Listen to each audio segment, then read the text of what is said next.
கண்ணனாம் குழந்தையாக கோலம் தரும் மாமாய வண்ணனாம் நாராயணீயமெனும் நல்விருந்தின் நாதனாம் நாமரசத்தே நினிமை கூட்டுகின்ற ஆயனாம் நாராயணா ஸ்ரீமன் நாராயணா ஹரிநாராயணா ஸ்ரீமன் நாராயணா நாராயணா ஸ்ரீமன் நாராயணா நாராயண பட்டதிரி உருகும் பரமனா நலம் தரும் நாராயணீயம் அருள் வழங்குமே தினம் நம்மை காக்குமே ब्रह्मचर्य दृढदादिभिर्यमैः आप्लवाधिनियमैश्च पाविताकाम् कुर्महे तममी सुखासनो பங்கஜாத்யமபி வா பவத்பராகாம்.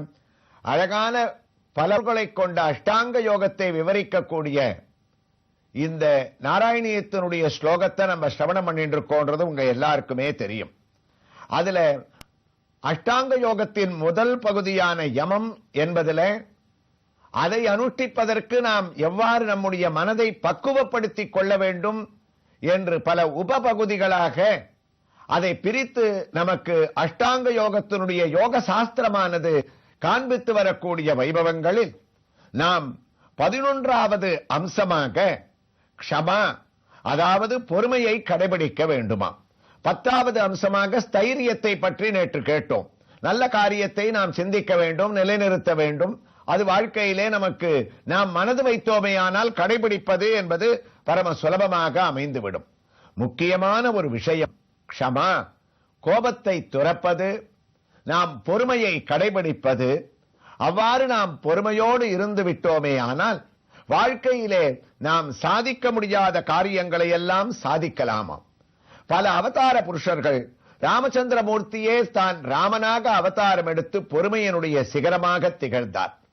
ராமனுக்கு இருக்கக்கூடிய ஒரு பெரிய குணமே வால்மீகியோ கம்பரோ ஆழ்வார்களோ அவர் மனிதனாக அவதரித்து நமக்கு காட்டிய அனுஷ்டித்து காட்டிய ஒரு பெரிய பெருமையானது எந்த சந்தர்ப்பத்திலேயும் அவர் கோபப்படவே இல்லை.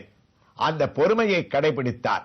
தன்னுடைய அரசை தியாகம் செய்வதாக இருந்தாலும் சரி, தன்னுடைய விரோதியான ராவணன் தன்னுடைய மனைவியையே அபகரித்தவன், அவ்வாறு அபகரித்தவன் தான் அடித்த பானங்களால் அத்திரவர் அரக்கன் முடி 10 ஒரு கொத்தன உதிர்த்த திரளோன் என்று ராவணத்திற்கு வந்தபோது கதை நமக்கு தெரியும். ராமன் தன்னுடைய பானங்களால் அவரை தொலைத்து எடுத்து விட்டார். அவனுடைய வாள், வில், தேர், அவனுடைய கிரீடம், சங்கரன் கொடுத்த வாளோடு வீரமும் களத்தே போட்டு வெறுங்கையோடு லங்கை புக்கான் என்று கம்பநாட்டாழ்வார் வர்ணித்தார். அவ்வாறு நிராயுத பாணியாக 10 தலைகள் 20 கைகள் மிஞ்சி இருக்க ராமனை பார்த்து தலை குனிந்து நின்றான். மற்றொரு மனிதனாக இருந்தால் நம்முடைய மனைவியையே அபகரித்தவன் இவனை அழிக்க வேண்டும் என்று தோன்றும். ராமனுடைய பொறுமை இருக்கின்றதே, அந்த பொறுமையிலும் அவர் நமக்கு உபதேசித்த ஒரு தர்மம் இருக்கின்றதே. போரில் எப்படிப்பட்டவனாக இருந்தாலும் விரோதி நிராயுதபாணியாக, அதாவது எந்த விதமான ஆயுதங்களும் இல்லாத போது அவனை அழிக்க கூடாது. அந்த சந்தர்ப்பத்திலே அவனிடத்தில் நாம் கோபத்தை விட நாம் காட்டப்பட வேண்டியது பொறுமை என்று ராமாயணத்திலே ராமன் காட்டிய தர்மம். அவனிடத்தில் யுத்தம் செய்யாமல் நிறுத்த அவருடைய கோதண்டத்தை கையிலே வைத்தார். அடுத்த நிமிடமே அவனை பார்த்து, இப்போது கூட நாம் யுத்தம் செய்ய முடியும், ஒரே பானத்தால் அழிக்க முடியும். நீ தர்மஸ்வரூபியாக இல்லை, அதர்மமாக சந்நியாசி வேஷம் பூண்டு என்னுடைய மனைவியான சீதையை அபகரித்து அசோகவனத்திலே சிறை வைத்து கஷ்டப்படுத்திக் கொண்டிருக்கின்றாய். அதனால் அதர்மமான உன்னிடத்திலே நான் தர்மத்தை பார்க்க வேண்டும் என்ற அவசியம் இல்லை. இருந்தாலும் உன்னளவுக்கு நான் தரம் தாழ்ந்து யுத்தம் செய்ய விரும்பவில்லை. அதனால் நான் பொறுமையை கடைபிடிக்கின்றேன். ராவணா, இன்று போய் போர்க்கு நாளை வா என்று உபதேசித்தாராம். இன்று சென்று விடு, நாளைக்கு ஆயுதங்களை எடுத்துக்கொண்டு வா. கச்சானு ஜானாமி ரணார்த்திதஸ்வம் பிரவிஷ்சராத்திரின் சரராஜலங்காம். நீ இங்கிருந்து இப்பவே கிளம்பு, என் எதிரில் நிற்காதே, இன்று போய் போர்க்கு நாளை வா. இதற்குத்தான் இந்த அஷ்டாங்க யோகம் உபதேசித்த கடுமையான சிந்தனையிலும் கோபத்தை வரவழைக்க வேண்டிய ஒரு சூழ்நிலையிலேயும் மனிதன் அந்த பொறுமையை கடைபிடிக்க வேண்டுமாம். ராமன் சொன்ன வார்த்தையில் எத்தனை அழகு! பொறுமையை அவன் ஒருவன் கடைபிடித்தானே ஆனால் அவன் வாயிலிருந்து வரக்கூடிய வார்த்தைகள் கூட மிகவும் அழகாக வருமாம். சொற்கள் கூட அனாவசியமான சொற்களாக வராது. அவர் என்ன கூறினார்? இன்று போய் போருக்கு நாளை வா. இவ்வளவுதான் ராமன் சொன்ன வார்த்தை. அதிகமாக பேசவில்லை, பொறுமையை கடைபிடித்தார். அந்த வார்த்தையிலே எத்தனை பொருட்கள்! கம்பர் சொல்லக்கூடிய வார்த்தையிலே, ராவணா இன்று சென்றுவிடு, போருக்கு வர வேண்டும் என்று உனக்கு தோன்றினால் நாளைக்கு வா. இல்லை, என்னுடைய பொறுமையை நீயும் கடைபிடித்து தர்மத்தை மனதிலே வாங்கிக் கொண்டு இவனோடு போர் புரிவது என்பது தர்மம் அல்ல, இவனுடைய மனைவியை இவனிடத்திலே ஒப்படைத்து விடுவோம், நாமும் நம்முடைய சகோதரன் விபீஷணன் போல இவனை சரணடைந்து விடுவோம் என்று தோன்றினால் சீதையை ஒப்படைப்பதற்கோ பொறுமையை கடைபிடித்து தர்மமாக போரை நிறுத்துவதற்கோ அல்லது என்னை சரணடைவதற்கோ நாளைக்கு வரவேண்டிய அவசியம் இல்லை. சரணடைய வேண்டுமானால் இன்றே சரணடைந்து விடு. உடைந்தவர் கொதவானாயின் உள்ளதொன்றீயானாயின் அடைந்தவர்க்கு அருளானாயின் அறம் என்ன ஆண்மை என்ற கொள்கையை கொண்டவன் நான். விரோதியாக இருந்தாலும் சரணடைந்தவனை காப்பாற்றாவிட்டால் அவன் ஆண்மகன் அல்ல என்ற ஒரு சிந்தனையை நான் கொண்டவன். ஆகவே என்னை சரணடைய வேண்டுமானால் இன்றே சரணடைந்து விடு, போருக்கு நாளை வா. அந்த போருக்கு என்ற ஒரு வார்த்தைக்கு எத்தனை பொருள்! சண்டை போட வேண்டும், அதர்மமாகத்தான் இருப்பேன், எனக்கு பொறுமை இல்லை என்றால் இன்று வேண்டாம், நீ ஆயுதங்கள் இல்லாமல் இருக்கின்றாய், நான் பொறுமையோடு இருக்கின்றேன், போர் என்றால் போருக்கு நாளை வா என்றாராம். இந்த ஒரு சிந்தனை இருக்கின்றதே. ராமன் காட்டிய தர்மத்தை ஒரு உதாரணத்திற்காக நாம் சொன்னோம். நெருக்கடியான சூழ்நிலையில் கூட ஒரு மனிதன் பொறுமையை கடைபிடித்தானே ஆனால் அந்த நெருக்கடியான சந்தர்ப்பத்திலிருந்து தானாக அவன் வெளியே வருவதற்கு ஒரு விடையோ இல்ல அதற்குண்டான சாத்திய கூறுகளோ அவன் கடைபிடித்த பொறுமையால் நமக்கு ஏற்படுமாம். இந்த க்ஷமா என்ற இந்த அஷ்டாங்க யோகத்தினுடைய யமத்தினுடைய ஒரு பகுதியாக இவர் சொல்லக்கூடிய அழகான இந்த ஒரு விஷயங்களை நாம் இந்த எந்த திருக்கோயிலில் இப்போது தரிசனத்தை அடைந்து கொண்டிருக்கின்றோம் என்று உங்களுக்கு தெரியும். ஸ்ரீதேவி பூதேவி சமேத கரியமாணிக்க பெருமாள் கண்ணனாக இங்கு எழுந்தருளி இருக்க சென்னை ஐனாவரம் குன்னூர் நெடுஞ்சாலையிலே ஜாயிண்ட் ஆபீஸ் அருகிலே இருக்கக்கூடிய இந்த திருக்கோயிலை நாம் வலம் வந்து கொண்டிருக்கின்றோம். ஆகா, இங்கு அழகான ஒரு மாமரம், அந்த மாமரத்தின் அடியிலே ஒரு அனுமார் இங்கு எழுந்தருளி இருக்கின்றார். ராமனை பற்றி நாம் பொறுமையாக கூறியவுடன் அனுமார் ஓடி வருவது இயல்புதானே. தற்செயலாக நாம் அந்த க்ஷமாவனுடைய ஒரு பகுதியை ராமனை நினைத்துக் கொண்டு வர்ணிக்கும் போது இங்கு ஒரு அனுமார் அல்ல, இந்த திருக்கோயிலிலே ராமனை பற்றி கேட்பதற்காக 3 அனுமார்கள் நம்முடைய பிரதட்சணத்திலே இதோ ஓடி வந்து விட்டார்கள். இங்கு இருக்கக்கூடிய ஒரு அனுமார் மாமரத்தடி ஆஞ்சநேயர் என்று இவர்களால் வழிபடப்படுகின்றார்.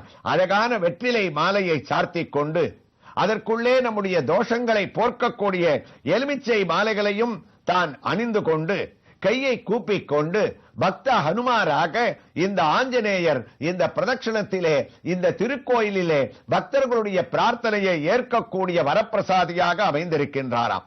நாம் வலம் வந்தோமேயானால் மற்றொரு ஆஞ்சநேயர் அவருக்கு இங்கு தனி சன்னதியாக அமைந்திருக்கின்றது. அந்த சன்னதியிலே அவரை தரிசிக்க உள்ளே நுழையும் போது ஒரு சிறிய விமானம், அந்த விமானத்திலேயும் இங்கு சுதை வடிவமாக யோக அனுமாராக தான் கால்களை மடக்கிக் கொண்டு ராமா ராமா என்று ராமனுடைய திருநாமத்தை தியானம் செய்து கொண்டிருக்கின்றார். இந்த அனுமாருக்கு இருக்கக்கூடிய ஒரு விசேஷம், சோலிங்கரிலே இருப்பது போல் இந்த சுதை அனுமார் இரு திருக்கரங்களிலேயும் சங்கு சக்கரத்தை கையிலே தாங்கிக் கொண்டிருக்கின்றார். ஒரு திருக்கையானது ஆக்வான அஸ்தமாக விரலை மடக்கிக் கொண்டு வாருங்கள் வாருங்கள் என்று நம்மை அழைப்பதைப் போல இங்கே அமைந்திருக்கின்றதாம். உள்ளே நுழைந்து விட்டோம். அங்கு மூலவரான ஆஞ்சநேயர் அழகாக இங்கு நமக்கு திவ்ய தரிசனத்தை அளிக்கின்றார். அப்போது மேலே நோக்கினோமேயானால் முகப்பிலே அங்கு ஒரு ராமர் லக்ஷ்மணர், அந்த ராமலக்ஷ்மணர்கள் வில் அம்புடன் அழகான திருவடி சேவையுடன் நமக்கு காட்சியளிக்க, ராமனுக்கு பக்கத்திலே பொறுமையே உருவெடுத்த விதமாக ராமனை விட இந்த அஷ்டாங்க யோகத்திலே அதிகமாக பொறுமையை கடைபிடித்தவள் சீதையானவள் அந்த சீதை பக்கத்திலே நின்று கொண்டிருக்க, இங்கு இருக்கக்கூடியவரும் ஒரு ஆஞ்சநேயர் அவர்களோடு இருக்கின்றார். அந்த ஆஞ்சநேயர் சீதையை வழிபட்டுக் கொண்டு இங்கு அமர்ந்து கொண்டிருக்கின்றார். பரம கருணையோடு சீதா தேவியும் சுந்தரகாண்டத்திலே மோதிரத்தை வாங்கிக் கொண்டு பாழிய பனைத்தோள் வீர துணையிலேன் பரிவு தீர்த்த வாழிய வள்ளலே என்று எவ்வாறு கையை உயர்த்தி அன்று அனுமனை வாழ்த்தினாலோ அதே திருக்கோலத்தோடு கையை தான் உயர்த்தி கொண்டு ஆஞ்சநேயனை வாழ்த்திக் கொண்டிருக்கின்றார்.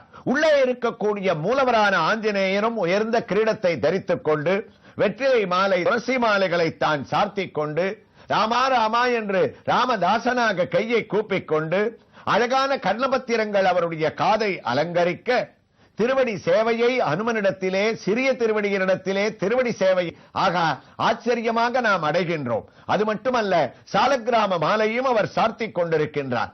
அவருக்கு பக்கத்திலே ஒரு சிறிய உற்சவரான ஆஞ்சநேயர். என்ன அதிசயம் பாருங்கள். ராமனுடைய பெருமையை நாம் கூப்பிடும் போது எத்தனை ஆஞ்சநேயர் இங்க வந்து விட்டார்கள் திவ்ய தரிசனத்தை நமக்கு வியாழக்கிழமையிலே அளிப்பதற்காக. ராமனுடைய பெருமை கூறியவுடன் எத்திர ரகுநாத கீர்த்தனம் தத்ர தத்ர கிருதமஸ்த காஞ்சலிம். அழகாக மாமரத்தடி ஆஞ்சநேயர், சுதையிலே ஆஞ்சநேயர், சுதையிலே இருக்கக்கூடிய ராமனிடத்திலே சீதையினுடைய ஆசீர்வாதத்தை வாங்கக்கூடிய மூன்றாவது ஆஞ்சநேயர், மூலவரான நான்காவது ஆஞ்சநேயர். இதோ அதே சன்னதியிலே உற்சவரான ஆஞ்சநேயர், அவரும் திருவன் காப்பை சாத்திக் கொண்டு திறந்த கண்களுடன் அழகாக இரு கடுக்கண்களை காதிலே சார்த்திக் கொண்டு தன்னுடைய திருவடி சேவையை நமக்கு அளித்தக்கூடிய ஆஞ்சநேயரின் திவ்ய தரிசனத்தை நாம் அடைந்து அவர் கடைபிடித்த பிரம்மச்சரியத்தை முக்கியமாக கொண்ட பிரம்மச்சரியதிடதாதிபிர்யமைர் ஆப்ளவாதி ஆஞ்சநேயன் என்றாலே பிரம்மச்சரியத்திற்கு வித்திட்டவன் என்று யோக சாஸ்திரமும் அவனை புகழ்கின்றது. பீஷ்மர், ஆஞ்சநேயர் இவர்களெல்லாம் யோகிகளாக பிரம்மச்சரியத்தை அனுஷ்டித்தவர்கள். அவருடைய திவ்ய தரிசனத்தை அடைந்து க்ஷமா, இந்த பொறுமையை பற்றி பட்டத்திரி கூற வந்த அழகான இந்த யமம் என்று சொல்லக்கூடியதனுடைய ஒரு அங்கமாக நாம் அனுபவிக்கின்றோமா. அப்போது இந்த க்ஷமா என்று சொன்னவுடன் அழகான ஒரு கதையை கூறுவார்கள்.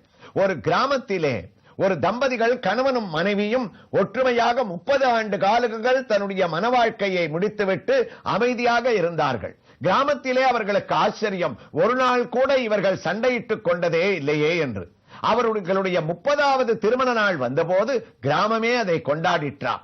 அப்போது அந்த மனைவியிடம் கிராமத்து மக்கள் கேட்டார்கள், அம்மா, உன்னுடைய பொறுமைதான் என்ன?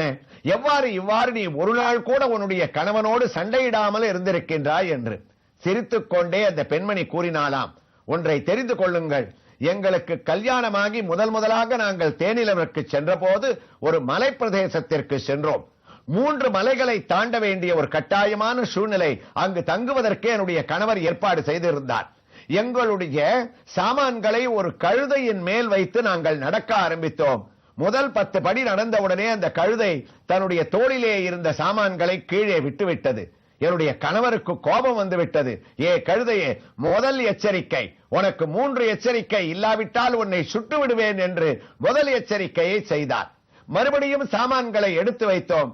மீண்டும் 2வது மலை ஏற ஆரம்பித்த போது கழுதை விட்டுவிட்டது. மீண்டும் இவருக்கு கோபம். 2வது எச்சரிக்கை என்று அது காதை பிடித்து அழுத்தமாக திருகிக் கொண்டே சொன்னார். 3வதாக அந்த மலையையும் அடைந்து விட்டோம்.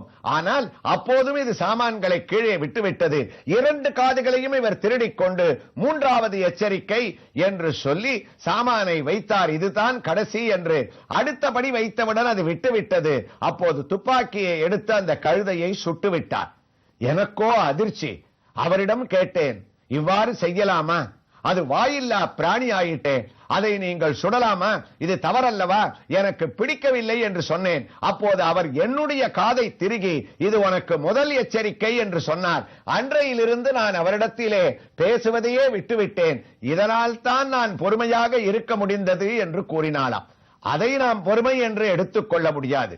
வாழ்க்கையிலே நாம் சகித்துக் கொள்ள வேண்டிய விஷயங்களை ஸ்ரீராமச்சந்திரமூர்த்தி போன்று எவ்வாறு அந்த உபதேசங்களை நாம் ஏற்றுக்கொள்கின்றோமோ அதையே பொறுமையாக ஒரு சாதனமாக சொல்லி 12வது கடைசி வழியாக அபயம் என்ற ஒரு சாதனத்தை இந்த யமனுடைய முதல் அங்கமானது முடிக்கின்றது.